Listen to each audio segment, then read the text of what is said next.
Hello दोस्त, आप सभी को कक्षा 10th बिहार बोर्ड की 40 महत्वपूर्ण ऑब्जेक्टिव क्वेश्चन है जो अम्ल, क्षार एवं लवण के ऊपर आधारित है। तो चलिए क्वेश्चन को देखते चलते और रिवीजन करते हैं। दोस्तों, इसमें से 40 में से आपको आने के 100% क्या है, चांस है। कोई शक नहीं है कि नहीं आएंगे, क्योंकि 40 बहुत महत्वपूर्ण है। पूरे एनसीईआरटी से बेस है, यानी एनसीईआरटी पे आधारित है, जो नया सिलेबस है उसके आधार पर। चलिए शुरू करते हैं। सबसे पहला क्वेश्चन, निम्नलिखित में से कौन सा पदार्थ नीले लिटमस पथ को लाल कर देता है? तो नीले लिटमस पथ को लाल करने वाला किसको बोलते हैं? अम्ल को बोलते हैं। अम्ल वो पदार्थ है जो नीला लिटमस पत्र को क्या करता है, लाल कर देता है। आगे बढ़ते हैं। क्वेश्चन संख्या 2, जल में घुलनशील क्षारक को क्या कहते हैं? अगर जल में कोई क्षार अगर घुल जाता है तो उसको क्या करते हैं? तो घर में घुलनशील क्षारक को क्षार कहते हैं। क्या कहते हैं? क्षार कहते हैं। और आगे बढ़ते हैं। लिटमस विलियन जो बैगनी रंग का रंजक होता है, यह सीधे पौधे से निकलता है। यह सीधे किस पौधे से निकलता है? तो ये हो जाएगा लाइकेन। लाइकेन के पौधे से निकलता है। हमारे पेट यानी अमाशय में कौन सा अम्ल उत्पन्न होता है? हमारे पेट जो होता है, पेट में अमाशय होता है, उसमें HCl अम्ल होता है। ये बहुत शक्तिशाली अम्ल होता है ना। ये बहुत क्या होती है? शक्तिशाली अम्ल होता है। क्षारीय विलयन में फिनोल्फथैलीन सूचक का रंग कैसा होता है? तो इसका आंसर हो जाएगा दोस्तों गुलाबी होता है। कैसा होता है? गुलाबी। सिरका में कौन सा अम्ल पाया जाता है? तो सिरका में एसिटिक अम्ल पाया जाता है। सिरका में कौन सा अम्ल पाया जाता है? एसिटिक अम्ल। चींटी के डंक में कौन सा अम्ल मौजूद होता है? तो चींटी के डंक में आपको मेथनोइक अम्ल होता है। चींटी के डंक में कौन सा? मेथनोइक अम्ल होता है। खट्टे दूध या दही में कौन सा अम्ल पाया जाता है? खट्टे दूध या दही होता है, सभी मतलब अम्ल होते हैं। खट्टे होते हैं तो अम्ल होगा ही होगा, तो उसमें लैक्टिक अम्ल हो जाते हैं, है ना। उसके बाद टमाटर में कौन सा प्राकृतिक रूप से अम्ल पाया जाता है? तो इसका आंसर हो जाएगा ऑक्जेलिक एसिड, यानी कि जेली जैसा रहता है ना वो, मतलब अंदर से देखेंगे ना जेली जेली जैसा रहता है, इसके वजह से उसमें जेली नाम से याद रखेंगे। इमली में कौन सा अम्ल प्रचुर मात्रा में पाया जाता है? तो इसका हो जाएगा टार्ट्रिक अम्ल। रासायनिक अभिक्रिया पर आधारित है क्वेश्चन यहाँ। अम्ल और क्षार के बीच होने वाली अभिक्रिया को क्या कहते हैं? तो इसको हो जाएगा उदासीन अभिक्रिया, यानी कि अम्ल और प्लस क्षार, है ना। क्षार को मिलाने, हाँ अम्ल प्लस क्षार, हाँ हो जाएगा। क्षार को मिलाने से उदासीन अभिक्रिया होगा। आंसर सही है ना। चलिए, किसी उदासीन विलयन पीएच का मान क्या होता है? तो उदासीन विलयन जो होती है वो 7 पर रहती है, और इधर बढ़ेगी तो क्षार, है ना, और इधर बढ़ेगी तो अम्ल। तो यानी कि इधर घटेगी 6, 5 और इधर हो जाएगी 8, 9 ऐसे करके। तो इसका आंसर क्या हो जाएगा दोस्तों? 7। अम्लीय विलयन पीएच मान कितनी होती है? अम्लीय जो विलयन होती है उसका 7 से कम होती है, यानी कि 7 से इधर आएगी, यानी कि 6, 5, 4 सब अम्लीय हो जाएंगे। एक विलयन लाल लिटमस को नीला कर देता है, उसका पीएच मान कितना होगा? तो 10 होगा, यानी कि वो क्षारीय हो जाएगा। क्या हो जाएगा? वो क्षार हो जाएगा, है ना। हमारा शरीर का पीएच परास किसके बीच से सही ढंग से कार्य करता है? यानी कि हमारे शरीर में पीएच मान कितना होना चाहिए तो सही ढंग से कार्य करेगा? तो दोस्तों इसका आंसर हो जाएगा 7, और 7 से ऊपर होनी चाहिए, यानी कि अम्लीय नहीं होनी चाहिए। अम्लीय क्या होनी चाहिए? नहीं होनी चाहिए। वर्षा जल के पीएच मान जब वर्षा के जल का पीएच मान जब कितने से कम हो जाता है तो वह अम्लीय वर्षा कहलाती है। तो इसका आंसर हो जाएगा आपको 5.6, यानी कि 5.6 है, क्योंकि 7 तो उदासीन हो गया, और उदासीन से नीचे जैसे थोड़ा सा आएगा तो उसको अम्लीय वर्षा हम लोग बोलना शुरू कर देंगे।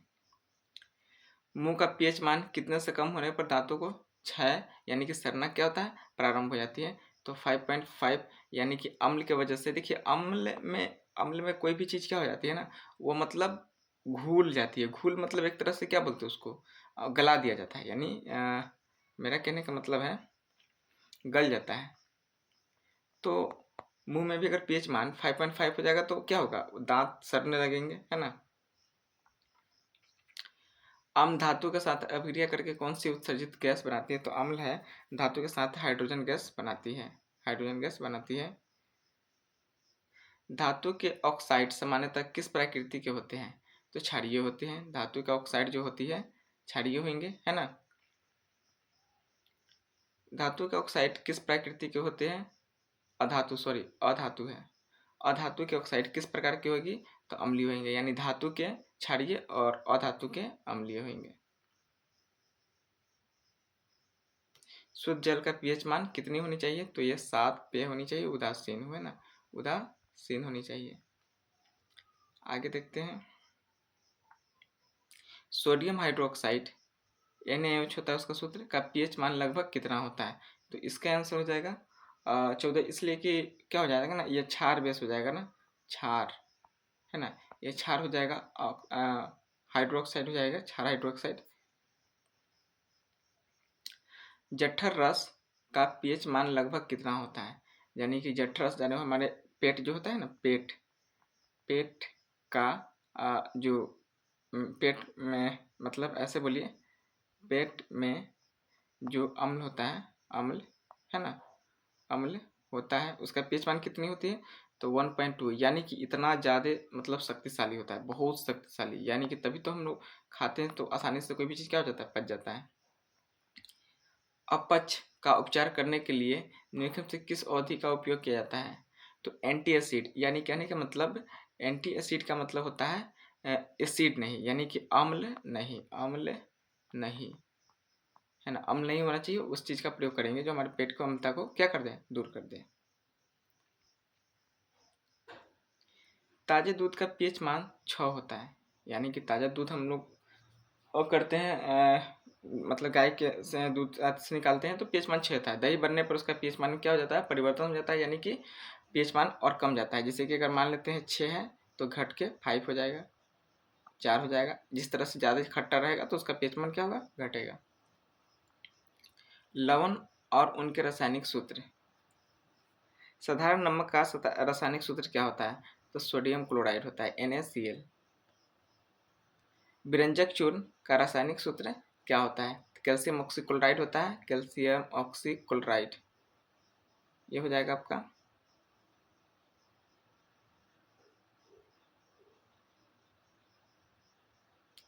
बेकिंग सोडा का रासायनिक नाम, यानी कि खाना बनाने वाली सोडा का रासायनिक नाम क्या होता है? सोडियम हाइड्रोकार्बोनेट, सोडियम हाइड्रोकार्बोनेट हो जाएगा। नेक्स्ट, धोने का सोडा का सही रासायनिक सूत्र क्या होगा?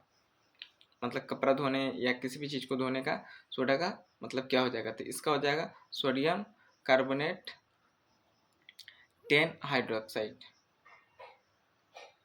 प्लास्टर ऑफ पेरिस का रासायनिक सूत्र क्या होता है? यानी जिप्सम एक प्रकार का इसमें से निकलता हुआ पदार्थ है, तो उसका हो जाएगा कैल्शियम कैल्शियम सल्फेट 1/2 हाइड्रोक्साइड हो जाएगा।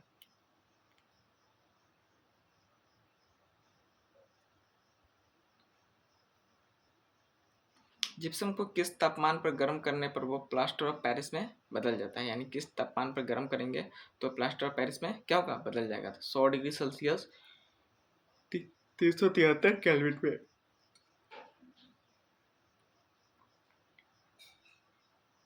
जिप्सम का रासायनिक सूत्र क्या होता है? तो जिप्सम का हो जाएगा कैल्शियम सल्फेट और 2 हाइड्रोजन, मतलब 2 हाइड्रोक्साइड हो जाएगा।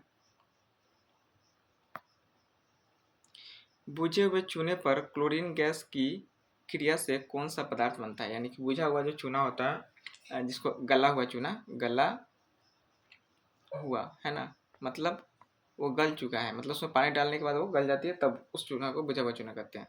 तो कारक बुझे हुए चूना पर क्लोरीन गैस की क्रिया से कौन सा पदार्थ बनता है? तो इसका आंसर हो जाएगा विरंजक चूर्ण बनेगा। जैसे कि यहाँ भी क्रिया करके दिखाया गया है, ये बुझा हुआ चूना है, इसमें क्लोरीन है, इस तरह से भी क्रिया करेंगे तो क्या बनेगा, विरंजक, ये वाला विरंजक चूर्ण।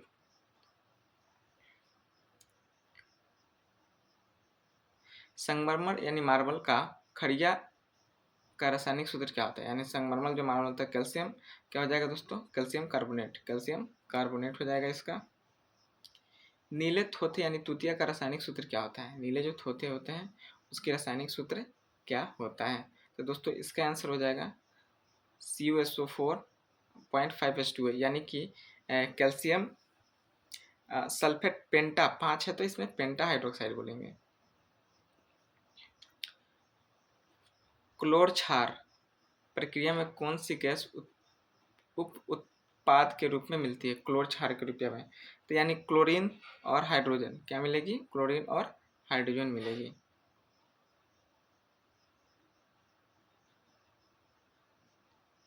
टूटी हुई हड्डी को सही स्थान पर स्थिर रखने के लिए डॉक्टर किस चीज़ का उपयोग करता है? यानी टूटा हुआ जो हड्डी है उसको सही स्थान पर मतलब रख कर प्लास्टर करती है, तो उसको बोलते हैं प्लास्टर ऑफ पेरिस, है ना।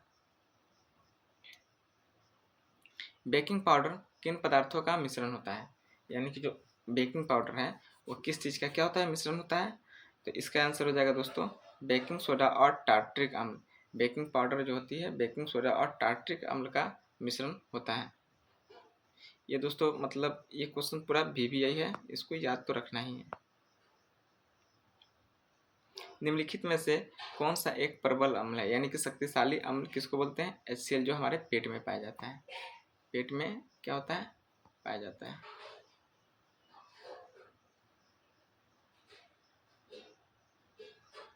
जल की अस्थायी कठोरता को दूर करने के लिए किसका उपयोग किया जाता है? तो धोवन सोडा यानी धोने वाला सोडियम कार्बोनेट का उपयोग करके जल की अस्थायी कठोरता को क्या करते हैं? दूर करते हैं। दोस्तों अगर आपको ये वीडियो पसंद आए तो प्लीज़ चैनल को क्या करिएगा? लाइक तो कर ही दीजिएगा, है ना, और सब्सक्राइब भी कर दीजिएगा। मिलते हैं अगली वीडियो के लिए। आज के लिए इतना ही। अगर और डिटेल्स में बताएंगे, बस लाइव क्लास शुरू करेंगे उसमें, और इसमें वीडियो लंबी हो जाती है इसलिए शॉर्ट में ही बताया है। और डिटेल्स जानने के लिए आप नीचे देख सकते हैं, महत्वपूर्ण तथ्यों को पढ़ेंगे तो पता चल जाएगा। मिलते हैं अगली वीडियो में, तब तक के लिए इतना ही।